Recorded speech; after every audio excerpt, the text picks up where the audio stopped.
법정 잠언집.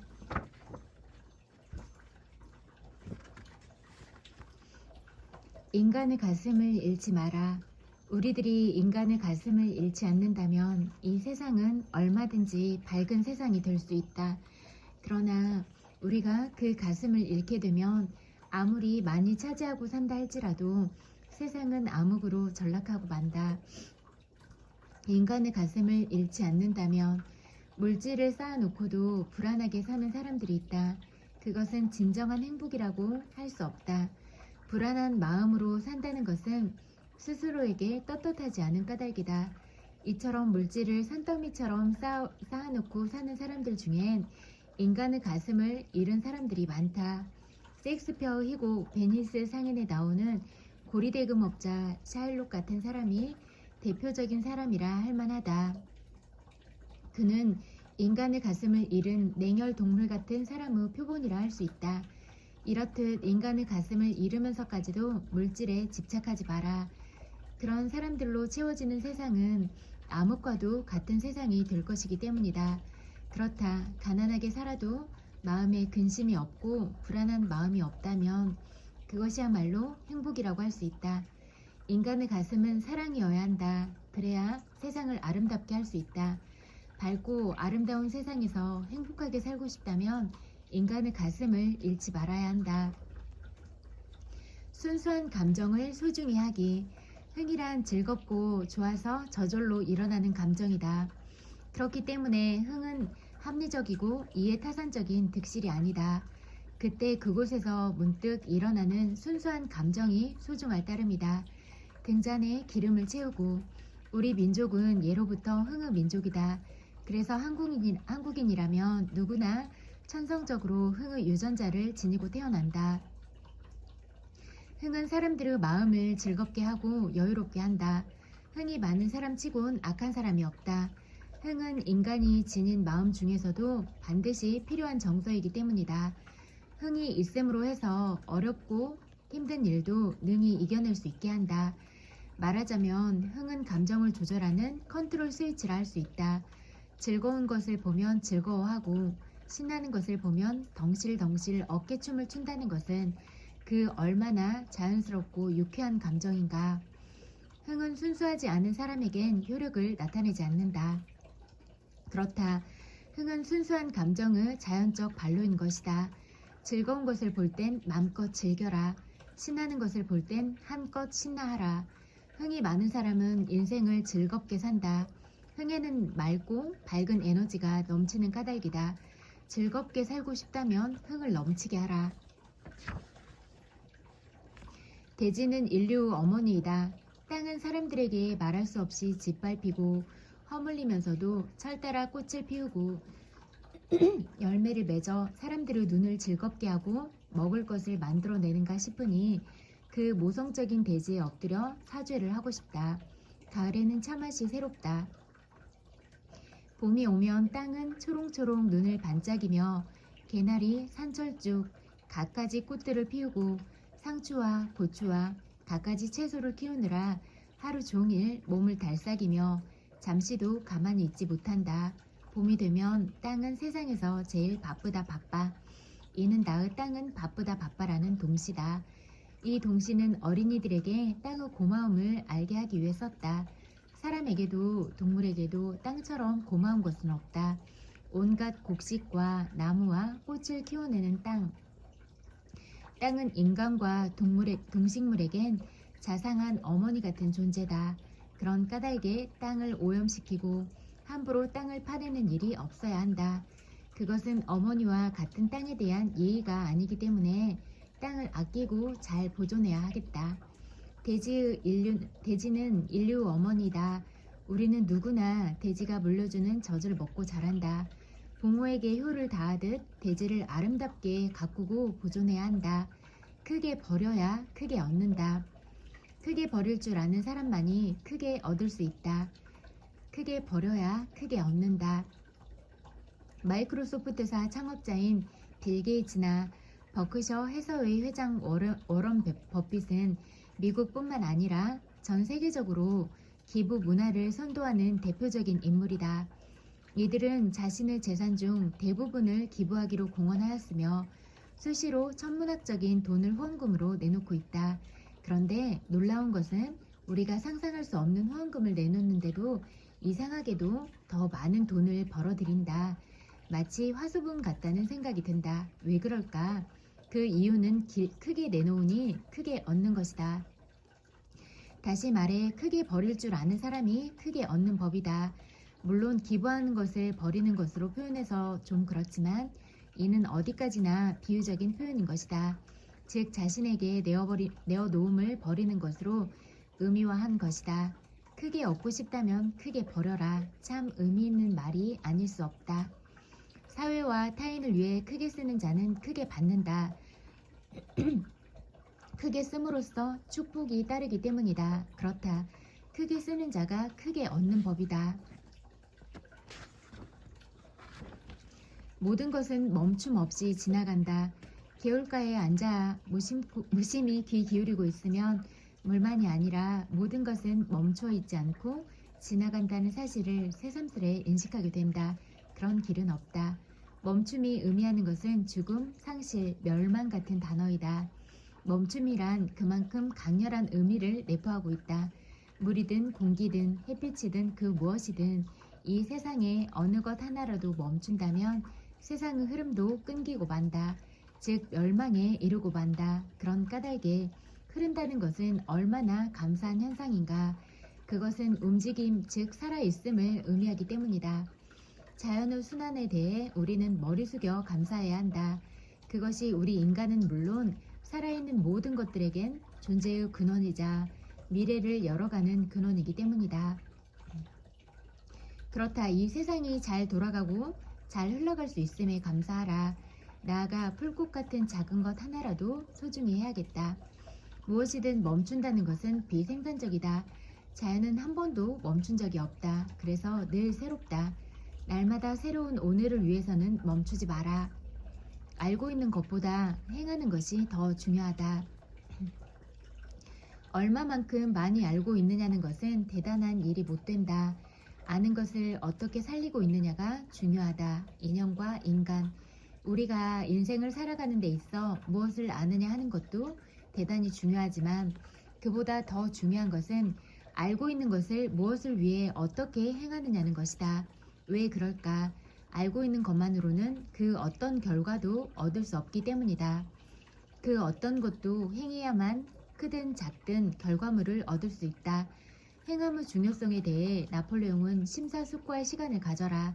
그러나 일단 행동할 시간이 되면 생각을 멈추고 돌진하라고 말했으며 미국의 자기개발 동기부여가인 스티븐 코비는 행동에는 말로는 다할 수 없는 위대한 파급력이 있다고 말했다. 그렇다.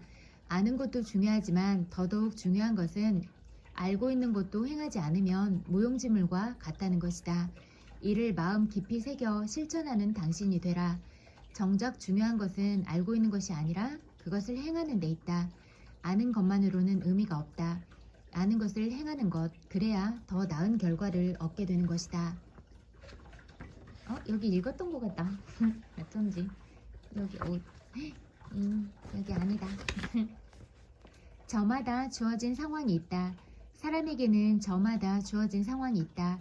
남과 같지 않은 그 상황이 곧 그 삶의 몫이고 또한 과제다. 아궁이 앞에서 러시아의 소설가 도스토옙스키가 이르기를 인간은 무엇에나 적응하는 동물이다. 또한 무엇에나 적응할 수 있는 존재이다 라고 했다. 도스토옙스키의 말처럼 인간은 적응력이 뛰어난 존재이다. 지금의 세계가 있기까지에는 태고적부터 지금에 이르기까지 수많은 환경에 적응하며 이룬 결과이다. 이는 개개인의 능력에서도 여실히 드러난다. 자기에게 주어진 상황을 자신에게 주어진 삶의 몫에 적응하여 자신이 바라는 것을 해내는 능력이 매우 출중하다. 찰스 다윈의 진화론에서 보듯 인간은 환경에 적응하는 능력이 매우 뛰어난 동물이기 때문이다. 무에서 유를 이루며 성공적인 삶을 살았던 사람들은 상황에 따른 적응력을 10분 발휘한 끝에 자신의 삶의 몫을 크게 확장시킬 수 있었다. 자신의 삶의 몫을 알차게 이뤄내고 싶다면 자신에게 주어진 상황을 슬기롭게 적응하는 데 최선을 다하라. 자신에게 주어진 상황이 어떠하든 그 상황 안에서 최선을 다하라. 그것은 곧 그 인생의 과제이고 그 삶의 몫이다. 그 몫에 책임을 다하라. 세상에서 가장 위대한 종교, 이 세상에서 가장 위대한 종교가 있다면 그것은 친절이다. 세상에서 가장 위대한 종교. 프랑스 수학자 파스칼은 자기에게 이로울 때만 남에게 친절하고 어질게 대하지 말아야 한다. 지혜로운 사람은 이해관계를 떠나서 누구에게나 친절하고 어진 마음으로 대한다. 어진 마음 자체가 나에게 따스한 체온이 되기 때문이다 라고 말했다. 친절을 베푼다는 것은 상대방에게도 자신에게도 삶을 따뜻하게 해주기 때문에 친절을 습관화 한다면 생동적이고 행복한 삶을 살게 된다. 또한 러시아 문호 톨스토이는 친절은 세상을 아름답게 한다고 말했다. 파스칼과 톨스토이가 말했듯 친절은 세상을 아름답게 하고 좋은 세상이 되게 하는 위대한 종교와 같다. 그래서 친절한 사람은 어디를 가든 사람들로부터 좋은 평판을 받는다. 그렇다. 친절은 원하는 것을 얻게 하는 삶의 보증수표와 같다. 매사에 있어 누구에게든 친절하고 또 친절하라. 친절한 사람을 보면 기분이 좋아진다. 기분이 좋다. 마치 맑은 공기를 마신 듯 마음이 환해진다. 친절한 사람들을 기분 좋게 하고 감동하게 한다.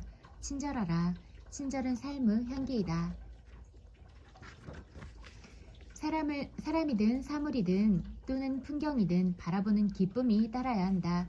너무 가까이도 아니고 너무 멀리도 아닌 알맞은 거리에서 바라보는 은은한 기쁨이 따라야 한다. 바라보는 기쁨. 사랑하는 사람을 바라보는 눈은 사랑과 행복이 넘쳐난다.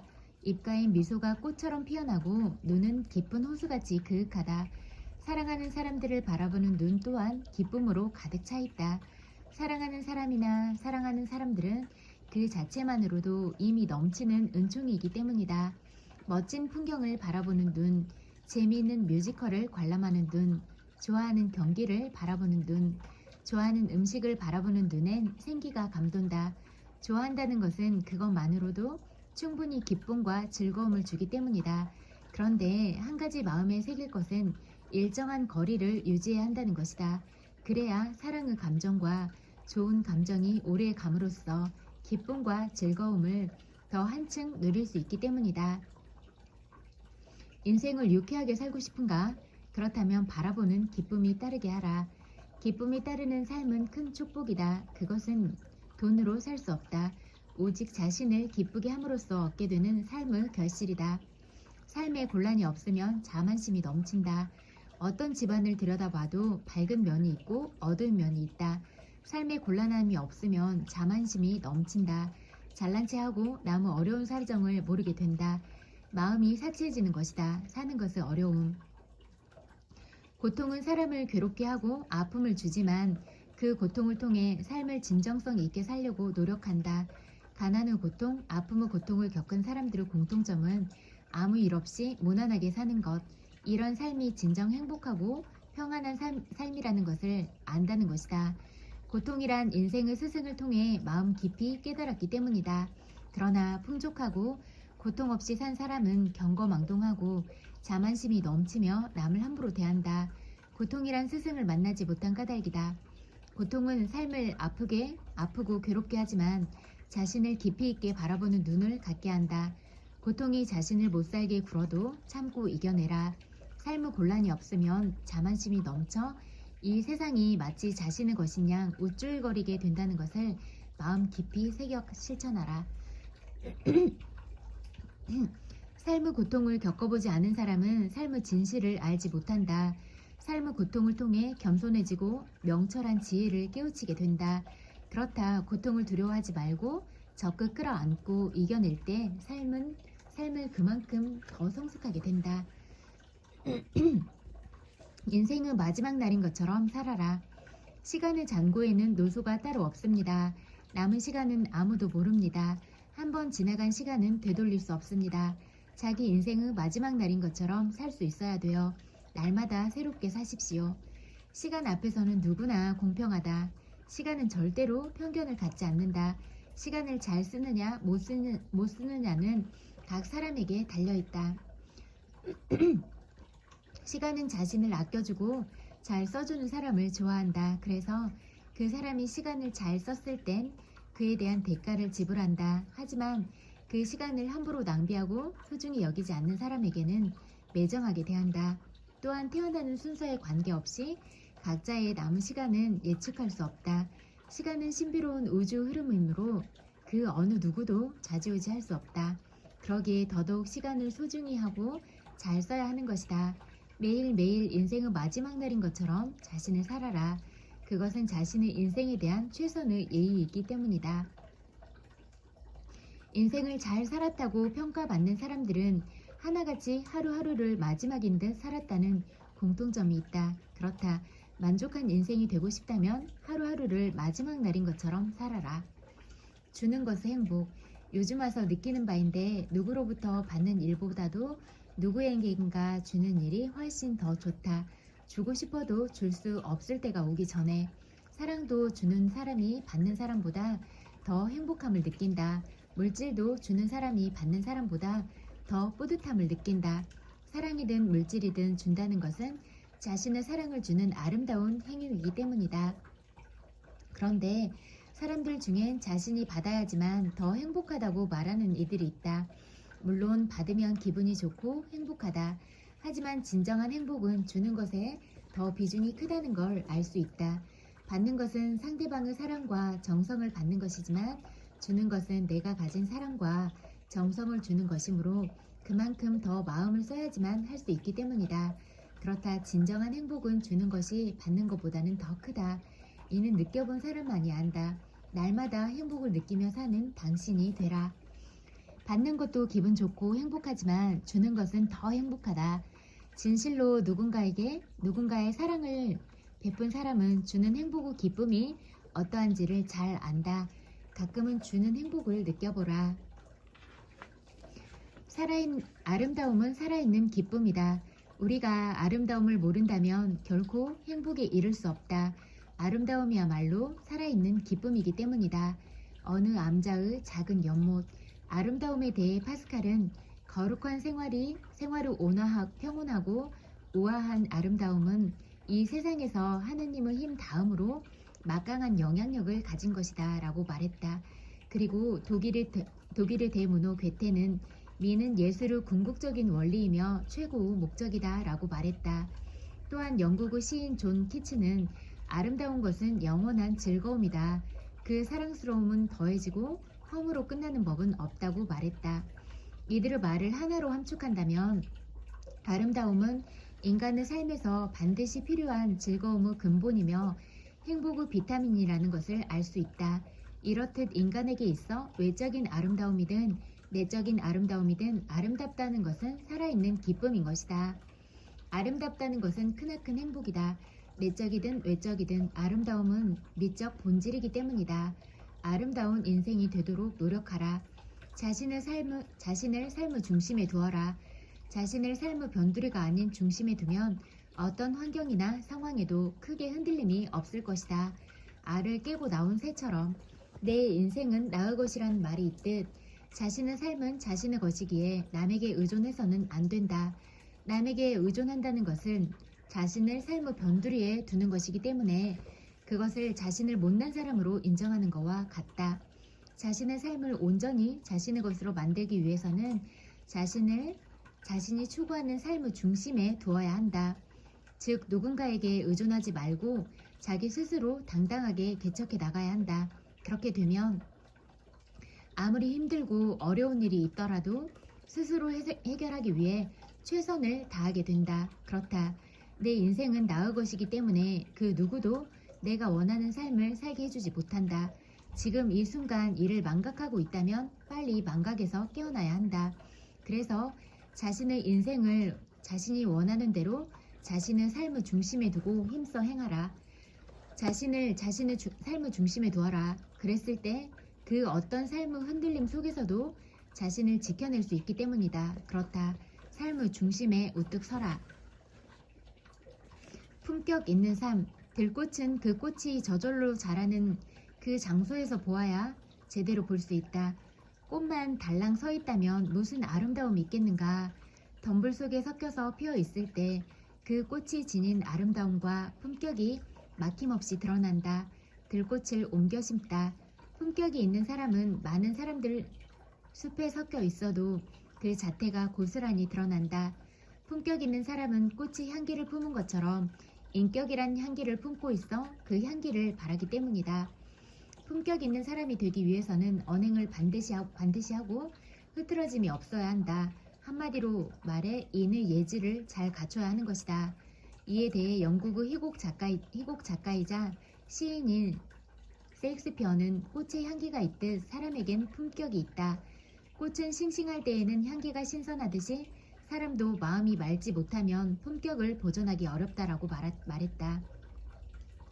많은 사람들 사이에서 품격을 갖추고 산다는 것은 자신의 드높은 삶의 향기를 전하는 가치 있는 삶을 사는 것이다. 그런 까닭에 이를 마음에 새겨 실천하는 당신이 되라.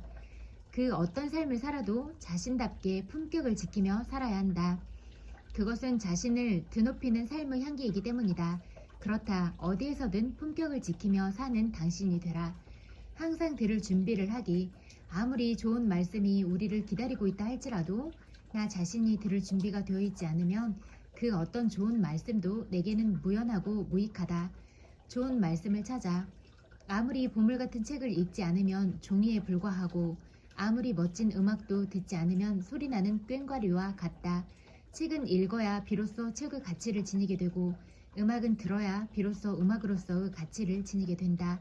마찬가지로 아무리 훌륭한 말씀을 전해줄 성현이 있다 해도 들으려고 하지 않으면 좋은 말씀의 가치를 잃고 만다. 좋은 말씀은 양약과 같고 생각을 키우는 영혼의 양식과 같다.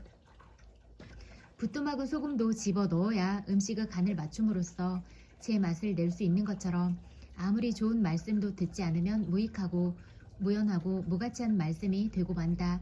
행복한 삶을 살고 싶다면 좋은 말씀을 많이 들어야 한다. 그러기 위해서는 항상 들을 준비를 하라. 그런 자가 진실로 현명한 사람이다.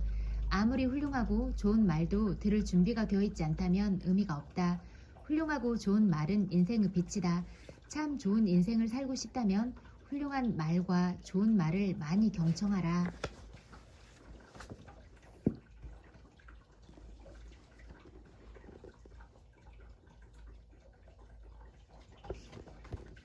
어떻게 살 것인가?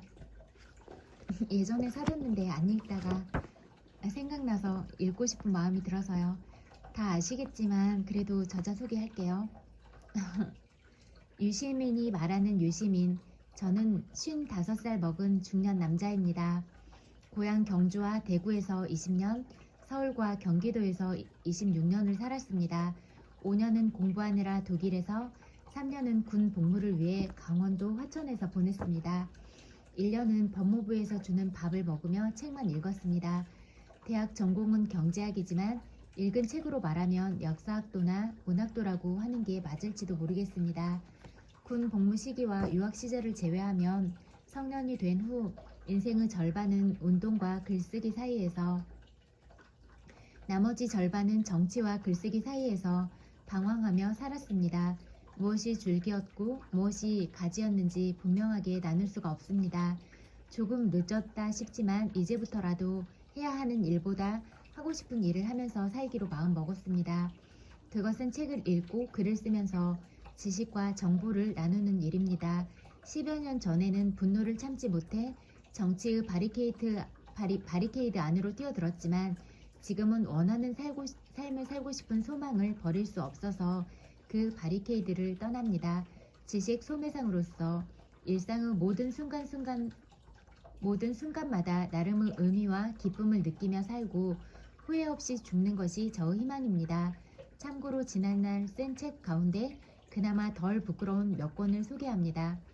거꾸로 읽는 세계사, 기억하는 자의 광주, 부자의 경제학, 빈민의 경제학, 내 머리로 생각하는 역사 이야기, 유시민의 경제학 카페, 후불제 민주주의, 청춘의 독서, 국가란 무엇인가.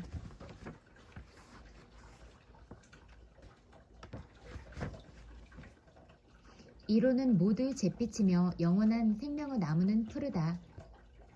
괴테, 파우스트.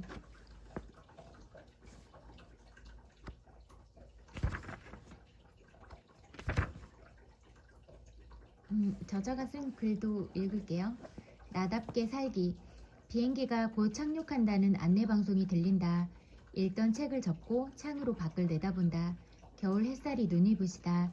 다시 책을 들여다본다. 나는 셰릴 스트레이드가 쓴 논픽션 와일드 끝부분을 읽는 중이다.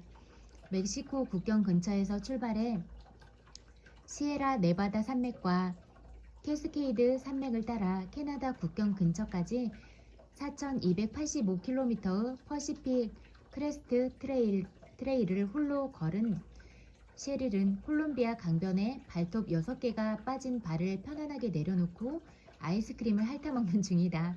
나는 조심스럽게 기지개를 켠 다음 등받이에 몸을 기댄다. 마음이 고요해진다. 비행기에서 책을 읽은 것이 도대체 얼마만인가. 김포공항에서 김해공항까지 50분 동안 다른 생각은 하지 않고 독서에 몰입한 내가 자랑스럽다. 가슴에서 따뜻한 기운이 올라와 온몸으로 번져간다. 돋보기를 접어 넣으며 생각해본다. 그래, 이게 나야. 그런데 이런 행복한 느낌이 얼마만인가 기억이 나지 않는다. 지난 10년 늘 잠이 부족했다. 출장을 가느라 기차나 비행기를 타면 잠시 신문을 읽다가 쪽잠을 자곤 했다. 책을 읽은 적은 거의 없었다. 어떻게 살 것인가 라는 주제로 책을 내자는 출판사의 제안을 받았을 때 적잖이 당황스러웠다. 내가 자격이 있는가? 그런 책은 성공적인 삶을 살았거나 고매한 인품을 인정받은 사람이라야 쓸 수 있는 것이 아닌가? 인생에 무슨 정답이 있는 것도 아닐 터 별 도움이 되지도 않고 옳다는 증거도 없는 공자님 말씀 비슷한 것을 따분하게 늘어놓게 되지 않을까 그런 걱정을 했다. 하지만 결국 쓰기로 했다. 내 인생을 관통한 목표와 원칙이 있었다면 무엇이었는지, 내 삶을 지배한 감정과 욕망은 어떤 것이었는지, 과연 나는 내게 맞는 삶을 살았는지 살펴보는 일이 앞으로도 짧지 않은 시간을 더 살게 될 내 자신에게만큼은 의미가 있을 것 같았다. 누군가 비슷한 고민을 하고 있다면 혹시 참고가 될 수도 있겠다는 생각도 들었다. 어떤 사람은 나를 선생님이라고 부른다. 의원님, 장관님, 대표님이라고도 한다. 뭐라고 부르면 좋겠냐고 난감한 표정을 지으며 묻는 분도 덜어 있었다. 나는 무엇인가, 어떤 사람인가, 내 마음이 편하기로 말하자면 선생님이 좋다. 이것은 김대중 대통령이 생전에 들었던 선생님과는 의미가 크게 다르다. 그는 정치인이었지만 보통 정치인과는 차원이 다른 존경을 받았다. 선생님은 그 특별한 존경심을 담은 대통령님보다 더 극진한 존칭이었다. 나는 그런 사람이 아니다. 그런데 파주 출판단지에서 만나는 분들은 대체로 나를 선생님이라고 한다. 출판계에서는 글 쓰는 사람을 보통 그렇게 부른다. 그분들이 제대로 보았다. 나는 비행기에서 책을 읽는 것만으로도 행복을 느끼는 사람이다. 그런 사람으로서 이 책을 썼다. 작업이 수월하지는 않았다. 초고부터 많은 시행착오를 겪었다. 책의 구성을 여러 차례 바꾸었다. 좋아 보였던 문장이 다음날 읽으면 마음에 들지 않는 상황이 반복되었다. 책을 여러 권 썼지만 이렇게까지 더듬은 적은 없었다. 이렇게 된 데에는 두 가지 장애물이 있었던 것 같다. 우선 나를 드러내는 게 왠지 불편했다. 1988년 거꾸로 읽는 세계사를 출간한 이후 지금까지 내 생업은 지식 소매상이었다. 유용한 지식과 정보를 찾아 요약하고 발췌하고 해석하고 가공해서 독자들이 편하게 읽을 수 있는 이야기로 만드는 것이 지식 소매상이 하는 일이다. 내 머리로 생각하는 역사 이야기, 부자의 경제학, 빈민의 경제학, 유시민의 경제학 카페, 후불제 민주주의 등 내가 쓴 책들은 대체로 그런 것들이었다.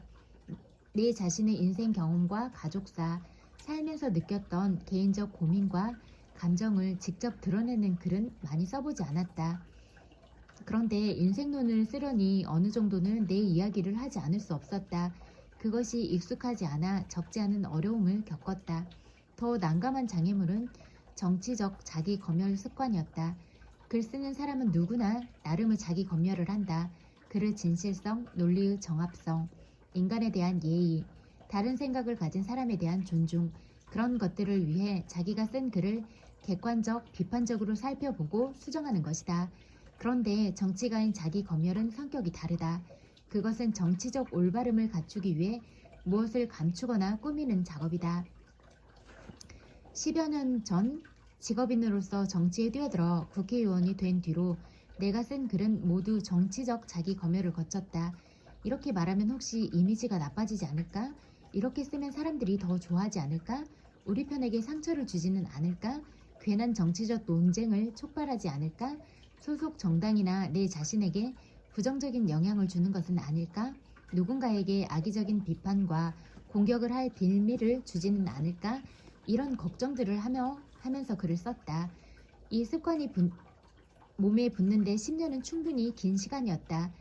근자에 쓴 청춘의 독서와 국가란 무엇인가도 이것과 아주 무관하지는 않았다. 쉽지는 않았지만 나는 글 쓰는 사람으로서 이 책을 썼다. 정치적 자기 검열 습관을 벗어 던지려고 노력했다. 원고를 마무리하면서 다시 생각해본다. 이 책을 쓰기로 한 것이 정말 잘한 결정이었을까? 차라리 지식 소매상에게 어울리는 다른 책을 쓰는 편이 낫지 않았을까? 결론을 말하자면 좋은 결정이었다고 생각한다. 이 책을 쓰면서 나는 오래 덮어두었던 내 자신의 내면을 직시할 기회를 가졌고 그것을 드러낼 용기를 냈다. 정치적 올바름을 위해 감추거나 꾸미는 습관과 결별했다. 내 자신의 욕망을 더 긍정적으로 대하게 되었다. 마음이 내는 소리를 들었다. 삶을 얼검했던 관념의 속박을 풀어버렸다. 원래의 내가 되고 싶었던 나에게 한 걸음 다가섰다. 그렇게 해서 내가 원하는 삶을 나답게 살기로 마음먹었다. 내 나이는 55이다. 사람이 이렇게 나이가 많은가 하며 놀라는 독자가 있을지도 모르겠다. 나도 때론 실감이 나지 않는다. 내 책의 독자는 대부분 나보다 젊다. 25년 전 거꾸로 읽는 세계사를 냈을 때는 나도 독자도 다 젊었는데 세월이 흐르면서 내 친구들보다는 조카들이나 딸 친구들이 좋아하는 필자가 되어버렸다. 정치적, 사회적 이슈에 대한 견해들도 청년들과 더 비슷한 것 같다. 남자는 죽을 때까지 철들지 않는다는 말이 있는데 내가 유난히도 철이 덜 난 사람이어서 그럴지도 모른다. 나는 열정이 있는 삶을 원한다. 마음이 설레는 일을 하고 싶다. 자유롭게 그리고 떳떳하게 살고 싶다. 인생이라는 짧은 여행의 마지막 여정까지 그렇게 철이 덜 난 그대로 걸어가고 싶다. 내 삶에 단단한 자부심을 느끼고 싶다. 그렇게 사는 게 나다운 인생이라고 생각한다. 나는 이런 내가 좋다. 자유로움과 열정, 설렘과 기쁨이 없다면 인생이 무슨 의미가 있겠는가? 나는 누구인가? 나는 무엇인가? 나는 누구인가? 어떻게 살아야 하고 어떻게 죽는 것이 좋은가? 의미 있는 삶, 성공하는 인생의 비결은 무엇인가? 품격 있는 인생, 행복한 삶에는 어떤 것이 필요한가? 이것은 독립한 인격체로서 사회에 첫 발을 내딛는 청년들뿐만 아니라 인생의 마지막 페이지를 이미 예감한 중년들도 피해갈 수 없는 질문이라고 생각한다. 나는 여기에 내가 나름대로 찾은 대답을 이야기했다. 삶의 기쁨, 존재의 의미, 인생의 품격을 찾으려고 고민하는 모든 분들의 건투를 빈다. 그 무엇도 의미 있는 삶을 찾으려고 분투하는 그대들을 막아서지 못할 것이다. 2013년 3월 자유인의 서재에서 유시민.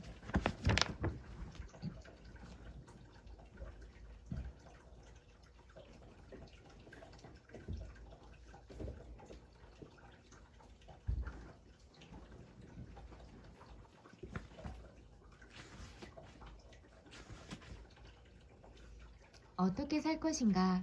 사람은 누구든지 자신의 삶을 자기 방식대로 살아가는 것이 바람직하다. 그 방식이 최선이어서가 아니라 자기 방식대로 사는 길이기 때문에 바람직한 것이다. 마음 가는 대로 살자. 나는 노는 게 좋다. 일도 좋지만 노는 건 더 좋다. 그렇다고 해서 마음껏 놀며 산 건 아니다. 하지만 내가 일보다 노는 걸 좋아하는 건 분명하다. 도통 놀 줄 모르고 오로지 일만 하는 사람도 더러는 있다. 박원순 서울시장 같은 사람이다. 희망 제작소와 아름다운 재단 실무자들 사이에서 박원순은 악명이 높았다. 보고서를 읽다가 궁금한 것이 있으면 새벽 2시에도 불쑥 전화를 해서 사람을 미치게 만들었다고 한다. 그는 자신이 일 중독증이라는 병에 걸렸다는 사실을 잘 안다. 그런데 도무지 고칠 생각을 하지 않는다. 과로사가 희망사항이라며 오히려 그 병을 자랑한다. 그는 전임자들이 황당한 토목건설 사업을 벌여 빚더미에 올려놓은 서울시 재정을 바로잡고 쪽방 거주자와 독거노인, 청소 노동자, 서민들의 삶을 개선하기 위해 오늘도 쉼없이 일하고 있다. 서울 시민에게는 딱 좋은 시장이다. 존경할 만한 박원순의 인생이라고 생각한다. 하지만 나는 그런 사람과 함께 일하고 싶지는 않다. 일하는 보람이야 틀림없이 있겠지만 도통 재미가 없을 것 같아서다. 모든 사람이 박원순 같지는 않다. 그렇지만 이 일은 누구나 한다. 돈을 벌어야 하기 때문이다. 물론 돈 자체는 목적이 아니라 수단일 뿐이다. 먹고 살고 아이들을 키우고 부모님을 잘 모시고 노후 대비를 하고 그리고 여유가 있다면 재미있게 노는 게 목적이다. 그렇게 하려면 일을 해서 돈을 벌어야 한다. 만약 돈벌이가 되는 그 일이 즐겁기까지 하다면 금상첨화라 할 수 있다. 우리는 이런 사람을 프로라고 한다. 그 일이 무엇이든 상관없다. 교사, 공무원, 회사원, 엔지니어, 요리사, 헤어 디자이너, 물리치료사, 피겨스케이팅 선수, 가수, 건축가, 화가, 소설가, 의사, 세일즈맨, 골프 선수 등 무슨 직업이든 좋아서 그 일을 하면 그 사람이 바로 프로다. 진정한 프로가 되는 것, 이것이 삶의 행복과 인생의 성공을 절반 결정한다. 그런 점에서 행복한 삶을 원한다면 일이 아니라 놀이를 앞자리에 두어야 한다. 일이 먼저가 아니다. 놀이가 먼저다. 무엇이든 놀이로 삼을 수 있다.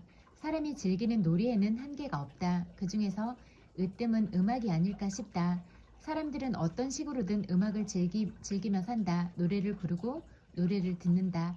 스스로 악기를 연주하고 남이 하는 연주를 감상한다. 청각장애를 가진 분들은 빛과 촉감의 어울림에서 음악이 주는 즐거움과 비슷한 것을 느낄지도 모르겠다. 나도 음악을 즐긴다. 그런데 제대로 할 줄 아는 것이 없다. 노래를 잘 부르지 못한다. 연주할 줄 아는 악기가 하나도 없다. 악보를 보면서 불러도 박자와 음정을 제대로 맞추지 못한다. 변성기가 오기 전부터 내 목소리는 이미 고음 불가 상태였다. 리듬감도 없다. 원래부터 그렇게 타고났으니 원망해봐야 아무 소용이 없다. 학창시절 음악 시간이 괴로웠던 건 당연한 일이다. 하지만 괴로운 게 꼭 해로운 건 아니다. 나는 학교 음악실에서 존재를 감추고 넘을 수 없는 4차원의 벽과 더불어 사는 요령을 배웠다. 어디 지식을 습득하는 것만 공부인가?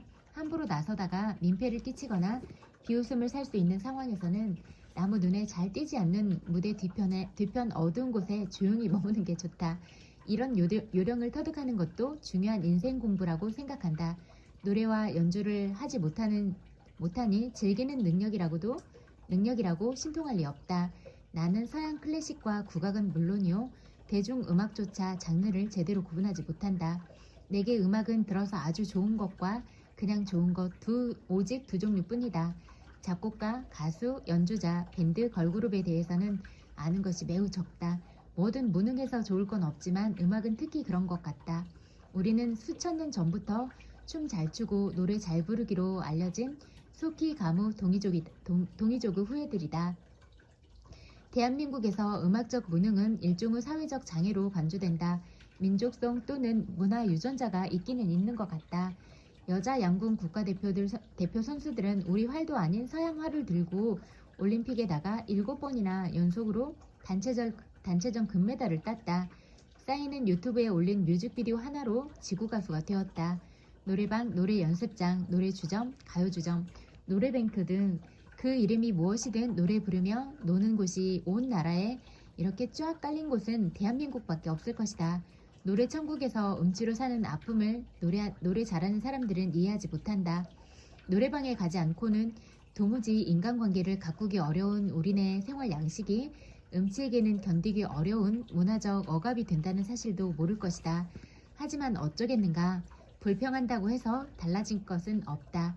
노래방에 가면 탬버린이라도 열심히 흔들어야 한다. 노래를 못하면 동정이라도 받지만 노래방 분위기를 깨면 용서받지 못할 범죄자로 지탄받는다. 그런데 이런 내가 좀 아는 밴드가 하나 있다. 크라잉넛이다. 개인적으로 아는 게 아니라 그냥 대중음악 소비자로서 안다. 공식 홈페이지에서 크라잉넛은 대한민국 록계를 말 달려온 펑크로그 최강자를 자처한다. 이렇게 오만방자한 공식 프로필을 다른 데서는 본 적이 없다. 그냥 강자도 아니고 최강자라니. 록이란 시끄러운 밴드와 목소리 탁한 가수가 제 멋대로 뛰어다니며 몸을 비틀고 노래를 돌리고 소리를 마구 질러대는 장르다. 나는 그렇게 이해한다. 그런데 록 앞에 펑크가 붙었다. 이건 또 뭐지? 지식 검색을 열심히 했지만 딱 와닿는 대답을 얻지는 못했다. 크라잉넛이 하는 유난히 시끄러운 록이 펑크록인가 보다. 그냥 그렇게 넘어가기로 했다. 밴드 이름도 좀 그렇다. 도대체 무슨 사연이 있기에 호두가 온다는 말인가? 크라잉넛 멤버들은 대중이 좋아하는 음악이 아니라 자기네가 하고 싶은 음악을 했다. 그렇게 하면 돈이 잘 벌리지 않는다. 어느 날 배가 너무 고픈 나머지 버스비를 탈탈 털어 호두과자로 끼니를 때우며 집으로 가던 중 크라잉넛이라는 밴드 이름을 생각해냈다고 한다. 알고 보니 호두가 운 게 아니었다. 스스로를 땅콩이라고 부르는 멤버들이 운 것이다. 호두과자로 허기를 달래고 집까지 걸어가야 하는 신세가 서러워서. 호두과자 맛있겠다. 인디밴드 크라잉넛은 진정한 프로라고 할 수 있다. 그들은 하고 싶은 일을 제멋대로 하면서 돈도 번다. 그래서 자기네가 행복하다고 침을 튀기며 자랑한다. 음악에 대해서는 뭣도 모르는 내가 이 밴드에 관심을 가지게 된 것은 사실 노래가 아니라 책 때문이었다. 저 하고 싶은 대로 악기를 연주하고 저 좋아하는 노래를 자기네가 원하는 방식으로 불러대는 크라잉넛은 나름의 인생 철학을 담은 책을 냈다. 어떻게 살 것인가 라는 거창한 제목에 좋아한다면 부딪혀 까짓것 부딪혀 라는 부제가 딸려있다. 나는 이 책을 낸 크라잉넛이 어떤 밴드인지 살펴보다가 말 달리자가 그들이 부른 노래라는 사실을 처음 알았다. 하도 유명한 노래라서 들어는 보았지만 그걸 부른 밴드가 크라잉넛인지 예전에는 몰랐다. 돌이켜보면 1998년 대한민국 여름은 여름이 아니었다. 사람들은 IMF 외환위기가 몰고 온 기업 파산과 대량 실업의 공포에 얼어붙어 있었다. 눈앞에 닥친 고통과 미래에 대한 불안 때문에 마음도 놓고 쉬지 못했다. 그때 바로 크라잉넛이 소리 질렀다. 닥쳐, 닥쳐, 닥치고 내 말 들어. 그렇게 외치면서 신나게 말 달렸다. 돈이 없어서 호두과자로 배를 채우고 울면서 집에 갔던 이 청년들은 왜 주눅들지 않았을까? 아마도 어떻게 살 것인지에 대해 나름의 답을 가지고 있었던 덕분일 것이다. 이제 막 중학생이 된 우리 집 꼬마의 노래방 애창곡 중 하나가 크라잉넛의 룩셈부르크인데 나는 사실 그들의 노래를 그다지 좋아하지 않는다. 너무 시끄러워서 좋아하기가 어렵다. 섭섭하다고 해도 어쩔 수 없다. 노래로 말하자면 나는 송창식, 심수봉, 조용필, 김추자, 이선희, 강산의 말로 조관우를 좋아한다.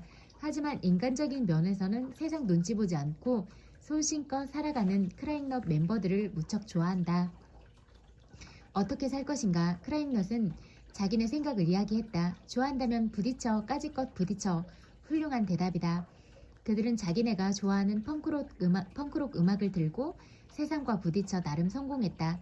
인생에서 성공은 매우 중요하다. 그러나 그보다 더 중요한 건 자기가 좋아하는 일을 하면서 소신껏 인생을 사는 것이다. 물론 그렇게 산다고 해서 다 성공하는 건 아니다. 성공이라고 할 만한 결과를 얻지 못할 수도 있다. 그러나 좋아하는 일이 아예 없거나 있어도 포기하고 산다면 그 인생은 성공할 수도 실패할 수도 없다. 뜨기 전의 크라잉넛 멤버들은 시멘트 벽에 래커로 마구 그린 그림이 있는 드럭이라는 지저분한 술집에 죽치고 살았다. 바닥에 침을 퇴퇴 뱉으면서 사이다와 소주를 섞고 크림을 얹은 괴상한 칵테일을 마셨다. 심심하면 구석에 쌓인 빈 맥주 캔더미에 다이빙을 했고 주인이 자리를 비운 때 손님이 오면 홀서빙도 했다. 그렇게 살면서도 행복했다.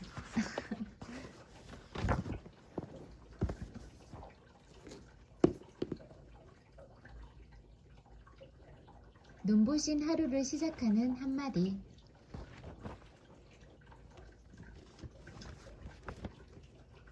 한 가지 문제가 생겨나면 그 문제를 거기에서 종결짓고 넘어가라. 마음의 찌꺼기와 짐을 남기면 업장이 되어 내 삶을 지배한다. 현재의 문제를 미래에까지 짊어지고 가지 마라. 어떤 문제가 생겨났다면 그 자리에서 종결짓고 가라. 그 문제를 미래까지 가지고 갈 이유가 없다. 상대방과 싸워 원망하는 마음이 생겼는데도 그 문제를 매듭지지 않고 넘어간다는 것은 미래에 나를 원망하는 사람이 나타나기를 준비하는 것과 같다. 종결짓고 넘어가면 미래에 받을 과보가 없다. 거기에서 끝내고 넘어가는 이는 매 순간을 하얀 백지처럼 새롭게 시작할 수 있다. 한 해를 마감하는 날에는 용서와 참회를 통해 지난해는 완전히 새롭고 새로운 한 해로 눈부시게 빛날 것이다. 비울 것들은 비우고 넘어갈 때 모든 것은 새롭게 리셋된다.